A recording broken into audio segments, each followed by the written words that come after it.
Hi guys! Magandang araw! Andito na naman po ako, si Gandara SRU, para maghatid po sa inyo ng latest update and fresh happenings about po sa Itbulaga, sa TVJ at sa loob at labas ng showbiz.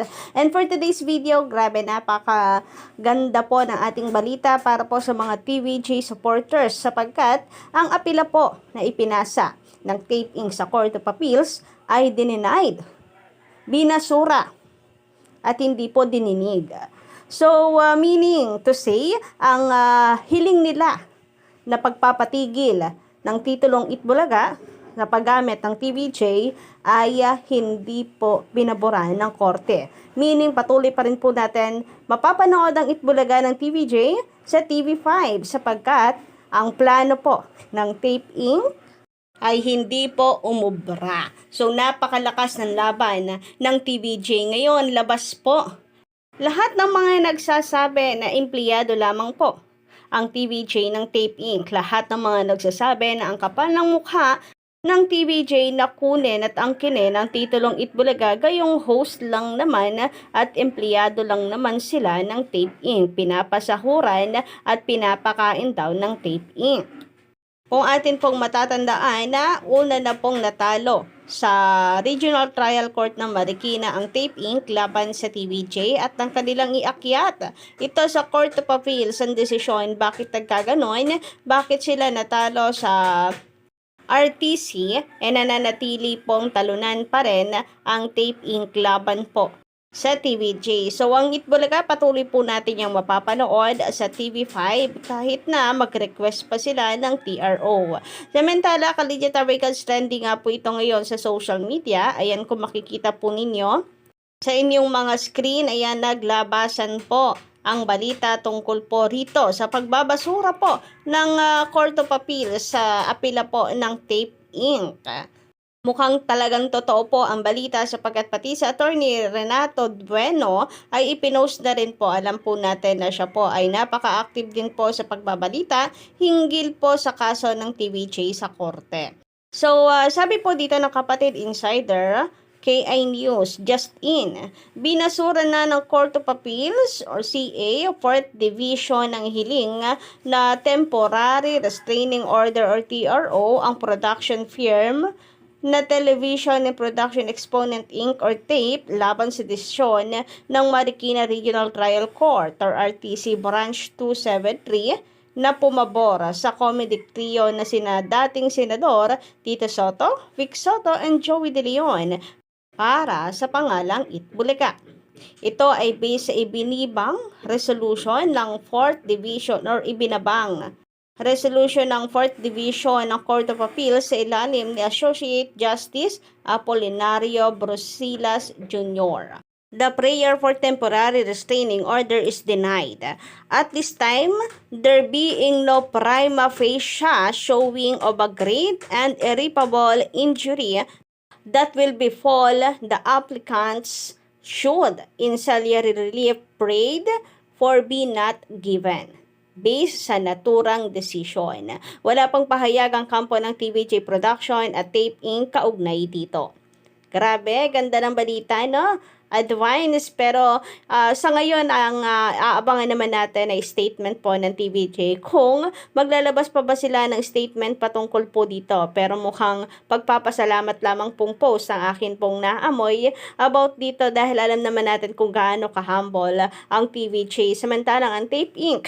for sure maglalabas po yan ng statement at sasabihin na sila po ay aapila pa hanggang sa Korte Suprema.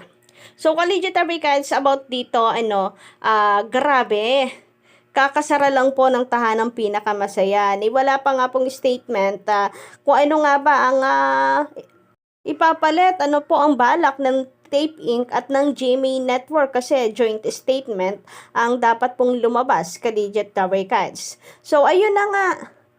Ito na po yung pinagdadaanan ng Tape Inc. sa ngayon na kung saan base nga po sa balita ay hindi po sapat yung kanilang kinikita sa advertisers, Kaligya Tabaykas, para tugunan ang araw-araw po nilang expenses plus may utang pa po sila sa GMA Network. Then eto pa, isa na naman pong bad news para sa kanila dahil ah, binasura po ng Court of Appeals ang kanila pong apela.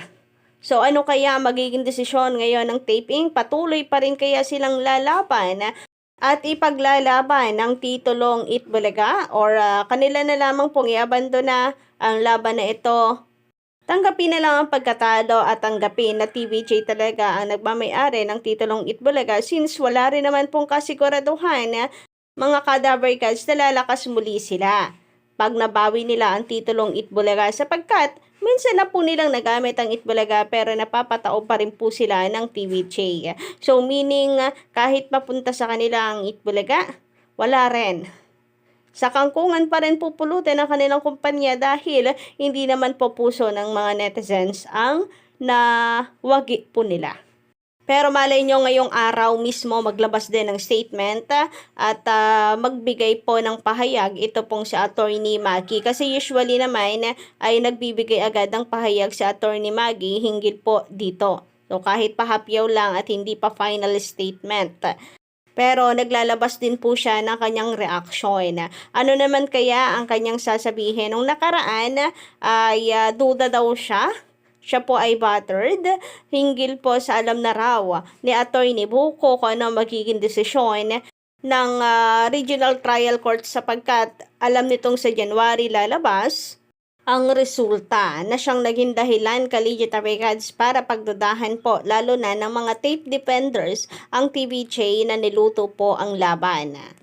At nang lumabas na ang resulta, nagbagay din ng pahayag itong si Attorney Maggie na kung saan nakapagtataka raw na bakit gano'n na naging desisyon ng RTC. Copyright daw po ang ipinasa ng TVJ pero ang trademark ang pinakalman or trademark infringement ang resulta. So dapat daw ang maging resulta ay kung may copyright ba ang TVJ sa kanta, sa mga segments ni Jennifer. Pero bakit napunta sa pagpapahinto sa kanila sa paggamit ng titulong Itbulaga? Kaya nga ang kanilang apela ay TVJ dapat ang wag gumamit ng titulong Itbulaga sapagkat nananatiling pending pa rin naman daw po sa website ng IPO ang application ni Joey De Leon at yung kanilang registration for Itbulaga ay nananatiling valid. Pero bukod dito po sa pahayag na Attorney Maggie, isa rin po sa inaabangan ng mga netizens sa pahayag ni Paulo Fuentes de Humano hinggil po dito. Kasi po nung nakaraan nagbigay siya ng kanyang pahayag, ng kanya pong reaksyon na kung saan mahaba pa raw po ang laban. Para nga po siyang na-double kill dahil matapos pong matalo ang Tape Inc. bigla naman pagkasabi po niya na mahaba pa ang laban, binasura agad ang apela ng Tape Inc. sa IPO. Samantala, magbasa naman tayo ng komento ng atin pong mga masusugid na taga-subaybay. Mula po kay Sir Manuel Ponce. Hi, Sir Manuel. Namiss ko ang mga comments ninyo. Medyo madalang na. Anyway, shout out sa'yo. Magandarang umaga. Miss Gandara, God bless and good luck. Ingat po lagi tayong lahat sa araw-araw nating buhay. Bumalik man o hindi, wala kaming pakialam dyan sa GMA at tape. Kahit mag-reformat pa sila. So, usap-usapan nga kasi ngayon ang bagong ilalabas po nila which is ang T7 ayon sa mga tape defenders. And ayon rin sa kanila, narito po ang magiging host at bagong mukha daw po ng tanghalian sa T7. So sabi ko nga, ang una parang si Alden Richards, hindi ako maaari magkamali na si Alden Richards yan. Tapos ang isa ko pa nakikilala dito si Julie Ann at saka si Barbie Fortesa. Kayo ba? Meron po ba kayong namumukaan dito ka Digital Records? Anyway, ayon naman sa mga komento ng mga netizens, kung hindi fake news ang post ni Kapuso Alliance fan page, maaaring makancel culture si Alden Richards. Lalo na kung ang producer pa rin ito ay ang Tape Inc. Pero kahit siguro hindi na po Tape Inc. ang producer ka Digital Records, baka makancel culture pa rin si Alden Richards kasi katapat pa rin po ito, magiging katapat po ito ng Itbulaga. Hindi man siya sa Itbulaga nagsimula, pero Itbulaga naman ang nagbigay po sa kanya talaga ng tunay na kasikatan. Sabi naman dito ni Marcelo Ramos, wala ring kahantungan yung show nila Kuya Kim kapag isinama yung ex-mayor kasi baliktad ang utak, hindi tatagal yan hanggang bumagsak dahil kay Isko, remember? So, sabi kasi ay ang gusto lamang pong i-retain ay si Yorme. Isasama po sa TikTok lang na mapapalit po sa tahanang pinakamasaya. Pero wala pa rin pong final patungkol po dito hanggat hindi po nililinaw ito ng Tape Inc. at ng GMA Network. Samantala, sabi naman ni Sir Noli Del Rosario, magandang umaga, lumabas na puro kasinungalingan ang content ng mga tape at GMA7 Defender. Kesyo maapaw ang ads at maraming pasabog.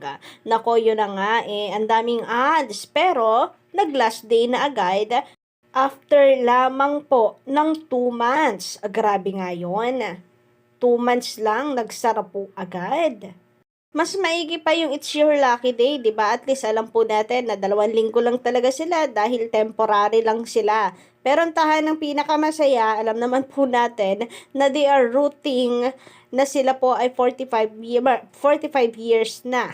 Tapos, anyari, 2 months pa lang after nila magpalit ng pangalan, nagsara na.